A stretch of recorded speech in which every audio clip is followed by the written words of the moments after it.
Të dashur vëllezër, jo që nuk e dim. E dim gjithë se vdekja është fundi i çdo njeriu.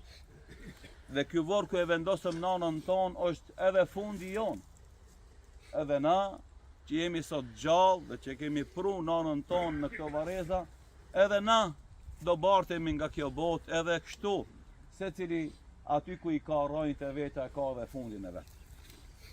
Mirë po, ajo që na duhet me pas parasysh është bagazhi që na e marrim me vete. Rahmetlika ka qenë e lidhur për Kur'an. E ju e dini të gjithë hadithin e pejgamberit sallallahu alaihi wasallam se Kur'ani, kush e shoqëron Kur'anin gjatë jetës së vet, Kur'ani e shoqëron atëherë kur këtë na kena me elon, si sot. E i thot Kur'ani Allahu dhul Jalal, ja Rab o Zot, unë kërkoj prej teje të bësh rahmet edhe xhenetli këtë që kur tjerët fleshin, ai rrinte me Kur'an ose ajo rrinte me Kur'an. Andaj vëllazër, jetesa me Kur'an, shoqërimi i Kur'anit, veprimi sipas udhëzimeve të Kur'anit, përveç që na sjell neve rahati e lumturi në këtë botë, na sjell neve rahati, lumturi edhe në varr, ajo që është edhe më e rëndësishme na sjell neve rahati, lumturi dhe shpëtim në jetën pas vdekjes. Andaj o vëllazër, jeta s'është me rëndësi sa vjet i ki. Ai ki 80 vjet, ai ki 90 vjet, ai ki 70 vjet. Shumë është me rëndësi me mendu une që flas edhe ju që ndëgjoni me çka i mbushim na ato vite.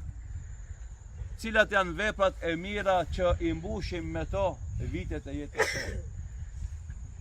Veprat e mira sinqerta që zakonisht prindët tonë i kanë pas nga edukata që va kanë lon hoxhallarët e vjetër. Dhe sinqeritetin e madh që kanë pas, ata ndoshta s'kan ditë shumë, ama kanë pas bindje të madhe në ato që i kanë ditë dhe disiplinë të madhe në punët e mira të vogla sipas neje, po të vazhdueshme që i kanë bërë ata. E bindja, yekini, sinqeriteti dhe veprat e vazhdueshme që i kanë bërë janë shpresa më e madhe që kanë me fitu rahmetin e Allahut dhe xhenetin inshallah taala. O vëllazën, Allahu dhul Jalal neve vazhdimisht në Kur'an na tha dy gjëra. E para, wala yaghurrannakumul hayatud dunya wala yaghurrannakum billahi al-gharur. Mos ju mashtron jeta e kësaj bote. Dhe të mos ju mashtron shejtani në këtë jetë. E para. Dhe e dyta, na tha Allahu dhul Jalal, wal akhiratu khairun laka min al-ula. Ahireti është më i mirë se jeta e kësaj bote. Dhe tha Allahu dhul Jalal, wal akhiratu khairun wa abqa. Ahireti është më i mirë se është i përhershëm. Duke pas parasysh këto dy porosi kuranore, unë edhe ti du ta menem vdekjen, këtë ato për cilët ne e vrapojmë, nesër nuk do na bëjnë vlerë edhe dobi, na vjen melekul mauti me na e marr shpirtin ton, sepse pyetjeve duhet t'u japim përgjigje.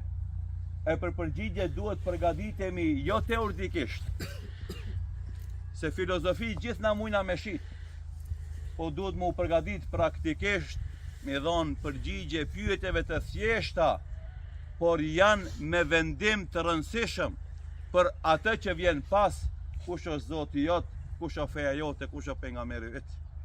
E i sinqerti besimtar e ka letë me dhonë përgjigjen, e munafiku dyftyrshi me gjithë se shtire si besimtar, do i lidhet gjuha dhe do thot, nuk e di, i ndëgjesha njerëzit duke thonë diçka, po tani nuk kujtohet ajo që e thoshin ata.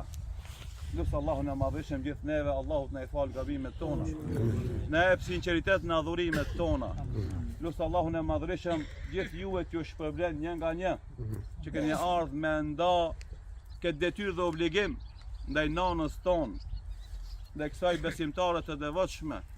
Lusë Allahun e madhëshëm që Allahu t'ju shpërblen për çdo hap që e keni bo. Lusë Allahun e madhërishëm, familjes së ngushtë dhe asaj ma gjërë, Zoti Sabrin dhe Gajretin. Këtë varë ku e vendosëm nanën tonë, Allahu e bëft bashkë që gjenetit, e familjen e ngushtë e gjithë neve në takoft bashkë në gjenet në shoqëritë Muhammedi sallallahu alaihi wasallam. Zoti shpërblet, wassalamu alaikum wa rahmatullahi wa barakatuh.